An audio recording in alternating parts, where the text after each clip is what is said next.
Hi everyone, welcome back to the new video of TVZ Gallery and this is Mitra Vikram. आजको भिडियोको topic रहेको छ IELTS को reading section. IELTS को reading पार्टमा सोधिने one of the most important questions मा पर्छ multiple choice question. धेरै जना IELTS को तयारी गर्ने क्यान्डिडेटलाई चाहिँ MCQ को क्वेशनलाई सल्भ गर्न निकै टाइम लाग्ने एकदमै गाह्रो फिल गरेको देखिन्छ.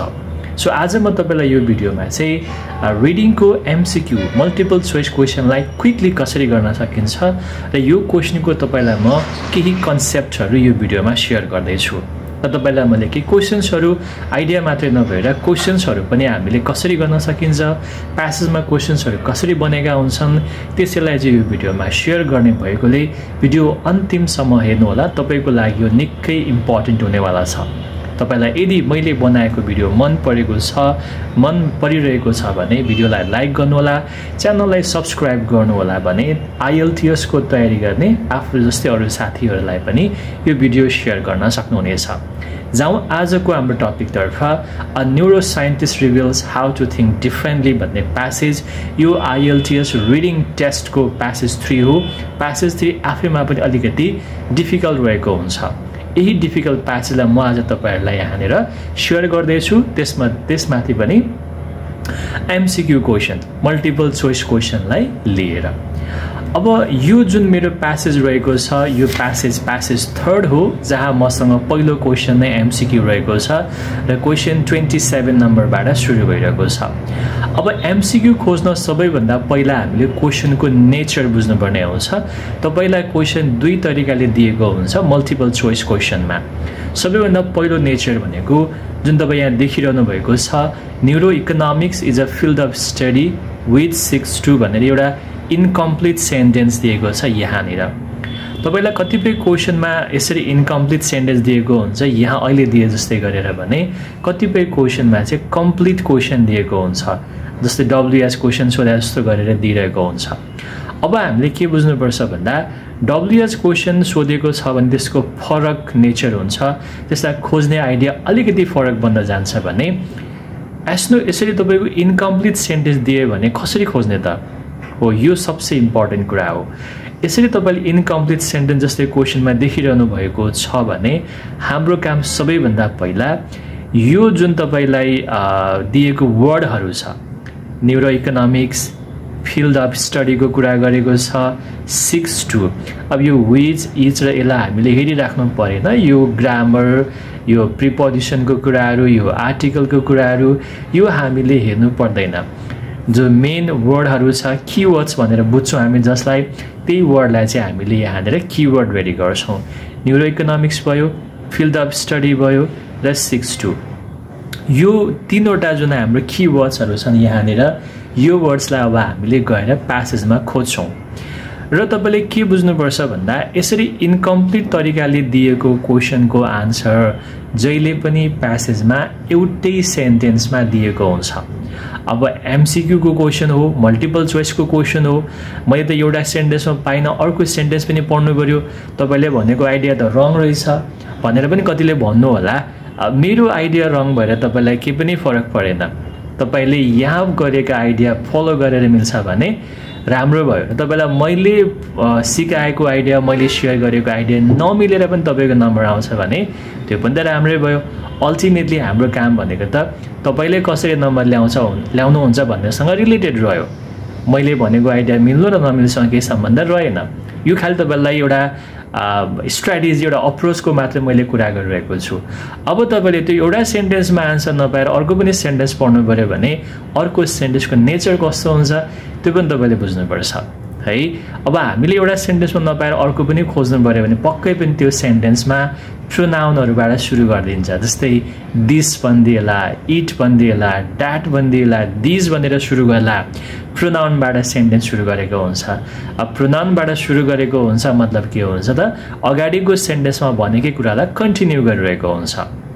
तर मेजोरिटी अफ केसेसमा याद गर्नु होला मेजोरिटी अफ केसेसमा चाहिँ इनकम्प्लिट क्वेसन भएको मल्टिपल चोइस क्वेसनको आन्सर चाहिँ एउटै सेन्टेन्समा रहेको हुन्छ। अब हामी यही खोज्न जान्छौँ।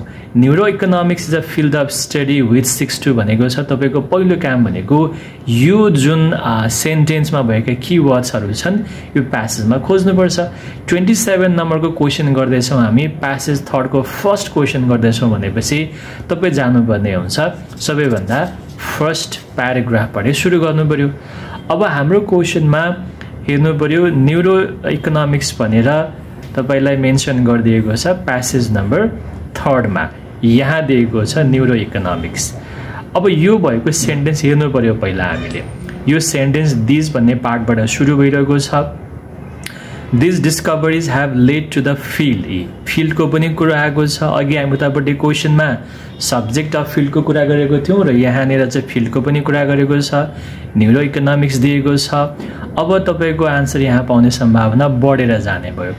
अब तपाईँ यो सेन्टेन्स पढ्नुहुन्छ। यो सेन्टेन्स भनेको एउटा सेन्टेन्स, कम्पिटिटरसम्म गएर हाम्रो सेन्टेन्स एन्डिङ भएको छ। सेन्टेन्स कसरी पढ्नु पर्यो भन्दाखेरि न्युरो इकोनोमिक्स फिल्ड त हामीले पाइसकेका छौँ, स्टडी पनि हाम्रो क्वेसनमा अलरेडी छ फिल्ड अफ स्टडी।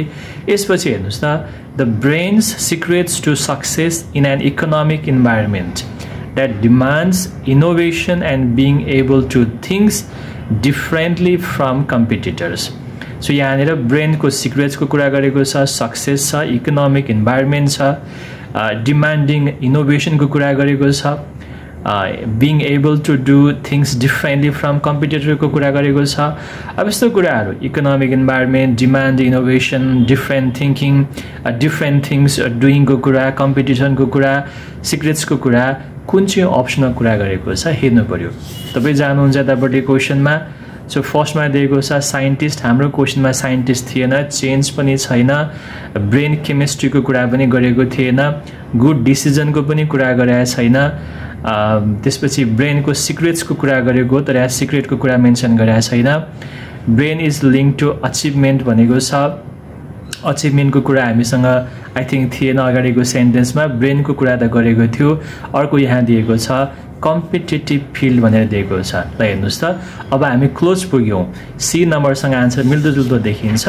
तपाईँ क्वेसनमा प्यासेजमा जानुहुन्छ, यहाँ के दिएको छ भन्दाखेरि ब्रेन सिक्रेट्स टु सक्सेस। ल हेर्नुहोस्, सिक्रेट्स टु सक्सेस पनि दिएको रहेछ। Economic environment that demands innovation and being able to do things differently from competitor दिइसकेपछि यहाँनिर हेर्नुहोस् त, brain is link to achievement, सक्सेसको कुरा पनि भयो, कम्पिटेटिभ फिल्डको पनि कुरा भयो भनेपछि हाम्रो क्वेसनको आन्सर यहाँनिर अप्सन नम्बर सी भयो।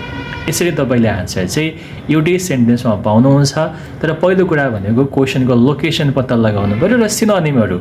यो अब brain is link to achievement भनेको सिक्रेट्स टु सक्सेसको कुरा भयो, कम्पिटिटर्स भनेको कम्पिटेटिभ फिल्डको कुरा गरेको छ।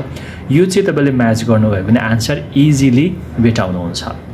त्यस्तै गरेर 28 क्वेसनमा तपाईँ जानुभयो भने according to the writer iconoclast are distinctive because दिएको छ। सो यो आइकोनोक्लास्ट एउटा टर्मलाई याद गर्नु पऱ्यो।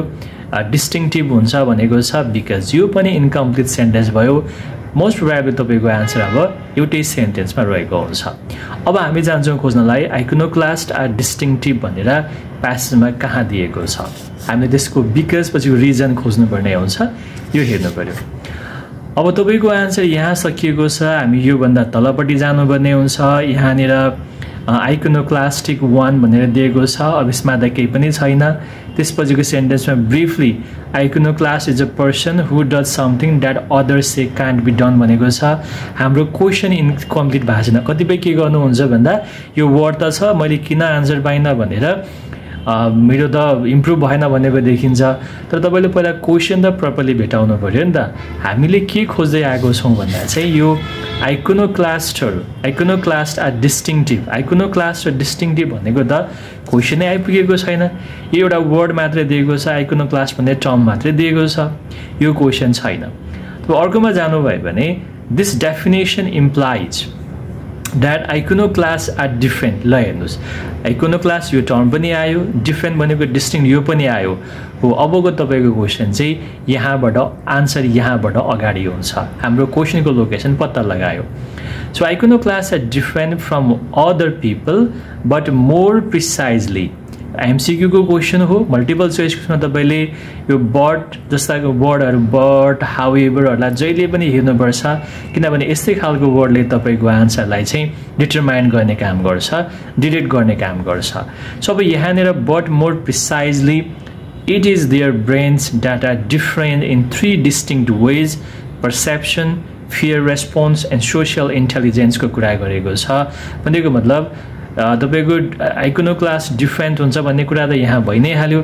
They are different but more precisely it is their brains, brain को कुरा गरेको छ, different way को कुरा गरेको छ, perception, fear response र social intelligence भनेको छ ब्रेन चाहिँ 3 तरिकाले 3टा वेमा फरक हुन्छ भन्ने कुरा गरेको छ। अब हाम्रो अप्सनमा हेरौं, फर्स्टमा दिएको छ अनयुजुअल ब्रेन सर्किट्स, ब्रेनको कुरा छ, सर्किटको कुरा गरेको छैन। सेकेन्डमा दिएको छ ब्रेन फंक्शन डिफरेन्टली, ब्रेनको 3टा त्यहाँ वे दिएको छ, ब्रेनको 3टा डिफरेन्ट वे दिइसकेपछि हाम्रो क्वेशनको आन्सर हुन्छ their brain function differently. So question number 28 को आन्सर हामीले बी नम्बर लगाउनु पर्ने भयो। सो हामीले यसरी चाहिँ क्वेशनको आन्सरहरु पत्ता लगाउन सकिन्छ मल्टिपल चोइस क्वेशनको क्वेशन गर्दै गर्दाखेरि। तपाईले इनकम्प्लिट क्वेशन देखिरहनु भएको छ भने त्यो इनकम्प्लिट क्वेशनको आन्सर जहिले पनि हामीले एउटै सेन्टेन्समा भेटिरहेका हुन्छौं। तपाईले पहिला लोकेसन पत्ता लगाउनु पर्यो, त्यसपछि हामीले आन्सर इजिली पाउनलाई कुनै पनि प्रब्लम फिल गर्नु पर्दैन। तपाई यहाँ 29 नम्बरको क्वेशन हेर्न सक्नुहुन्छ। According to the writer the brain works efficiently. अब यहाँ के दिएको छ भन्दा ब्रेनको कुरा गरेको छ, एफिशिएन्टली काम गर्छ भनेको छ बिकज अगेन इनकम्प्लिट क्वेशन दिएको छ, कम्प्लिट कहाँबाट हुन्छ खोज्नु पर्ने भयो। तपाई जानुहुन्छ प्यासेजमा, क्वेशन त अर्डरमै आइरहेको हुन्छ, हामीले अर्डरलाई फलो गर्नुपर्ने भयो। सो ब्रेन एफिशिएन्टली वर्क गर्छ भन्ने कुरा कहाँ छ त, त्यो सबैभन्दा पहिला हामीले खोज्नु पर्ने भयो। अनि त्यो पाइसकेपछि हामीले आन्सर गर्नलाई सजिलोसँग भेटिरहेका हुन्छौं।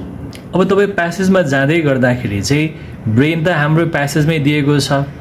सेकेन्ड प्याराग्राफमा हामी क्वेशन गर्दै छौं। सेकेन्ड प्याराग्राफको जुन ब्रेनको कुरा गरिरहेको छ यसमा हामीलाई ब्रेनको कुरा इरेलेभेन्ट भनेको छ, हामीलाई एफिशिएन्ट खोजेको हो, यो हाम्रो क्वेशनको लोकेसन होइन। त्यसपछि ब्रेन प्लेस लिमिटेसन, लिमिटेसनको कुरा पनि होइन, हामीले एफिशिएन्टको कुरा खोजिरहेको छौं, यसमा दिएको छैन, यो सेन्टेन्समा छैन। तपाईं त्यो भन्दा तलपट्टि जानुभयो भने यहाँनिर चाहिँ ब्रेन एफिशिएन्टली भनेको छ, यो एफिशिएन्टली कसलाई भनेको छ यहाँ बुझाइदिएको छैन, तपाई यसलाई हेर्नु परेन। त्यसपछि अर्कोमा जाँदै गर्दाखेरि यहाँनिर ब्रेन यो पनि छैन, यहाँ दिएको छ the brain will interpret this information in the quickest way possible भनेको छ। हामीले यो ब्रेन लाई चाहिँ केसँग हेर्नुपर्ने छ भन्दा एफिशिएन्टली हुन्छ कि हुन्न भन्ने कुरासँग हेर्नुपर्ने छ, यहाँ त्यो मेन्सन गरिदिएको छैन। तपाई अर्कोमा जानुभयो भने यहाँ दिएको छ 10 भन्ने वर्ड दिएको छ, यो जहिले पनि इम्पोर्टेन्ट हुन्छ। If you are doing multiple choice question the linking words are always important to find out the answers. So 10 is here, 10 यहाँ दिएको छ। अब तपाईले हेर्नु पर्यो यो दिएको छ। सब यहाँनिर the brain will interpret this information in the quickest way possible भनेको छ, ब्रेनले चाहिँ यो एकदमै क्विकेस्ट वे पोसिबलमा इन्टरप्रेट गर्छ भनेको छ। सो क्विकेस्ट वे पोसिबलमा इन्टरप्रेट गर्छ भनेको एफिशिएन्ट छ, छिटो काम गर्न सक्छ भनेर दिएको छ। तर यो सेन्टेन्स यहाँनिर क्लोज गरिदिएको छ, यसमा आन्सर छैन। अब तपाईले भन्नु होला ला तपाईले भनेको त आन्सर भएन यहाँनिर त भनेर फेरि भन्नु होला, तर तपाई वरिडै हुनु पर्दैन, किन भन्दा यसको निष्कर्ष पछाडी दिएको छ 10 भनेर दिएको छ। आई हैव अलरेडी सेड कि एमसीक्यू क्वेशनमा linking words are always important. So 10 इटलाई हेर्नुस्, तपाईलाई मैले अघि पनि भनेको थिएँ एउटा सेन्टेन्समा नभए अर्कोमा पाउनु भयो भने प्रोनाउनबाट सुरु गर्छ। यो अघिको सेन्टेन्सलाई बुझाउन प्रयोग भइरहेछ नि त, इट दिस भनेर कन्टिन्यू गरेको हुन्छ। अब यहाँनिर क्विकेस्ट वे पोसिबलमा ब्रेनले इन्टरप्रेट गर्छ इन्फर्मेसन भनेर दिएको छ, त्यो भनेको एफिशिएन्टली काम गर्छ, छिटो काम गर्छ दिएको छ। त्यसपछि it will draw on both past experience and any other source of information भनेर दिएको छ, कमा दिएको छ। such as what other people say that say to make sense of what it is saying भनेर दिएको छ। पास्ट एक्सपिरियन्सको कुरा गरेको छ, अदर सोर्स अफ इन्फर्मेसनको कुरा गरेको छ, वाट पिपल सेको कुरा गरेको छ र वाट दे हेभ सिनको कुरा गरेको छ। अब यस्तो खालको अप्सन हामीसँग कुन चाहिँ छ त्यो हामीले चेक गर्नुपर्ने भयो। सो यहाँनिर दिएको छ सुरुमा आइज क्विकली भनेको छ, यो हाम्रो क्वेसनमा थिएन। इन्टरप्रेट डेटा लजिकली भनेको छ, लजिकली होइन, हामीलाई एफिसिएन्टली गर्छ भनेको, क्विकेस्ट वे पोसिबलमा गर्छ भनेको त्यो दिएको थिएन। हाम्रो क्वेसनमा इनर्जीको त कुरै गरेको छैन, तर पास्ट एक्सपिरियन्सको कुरा गरेको छ। त्यही भएर हामीले यसको आन्सर चाहिँ यहाँनिर चाहिँ D number, it relies on previous इभेन्टसँग म्याच गर्छौँ। सो क्वेसन नम्बर 29 को आन्सर चाहिँ डी लगाउनु पर्ने हुन्छ।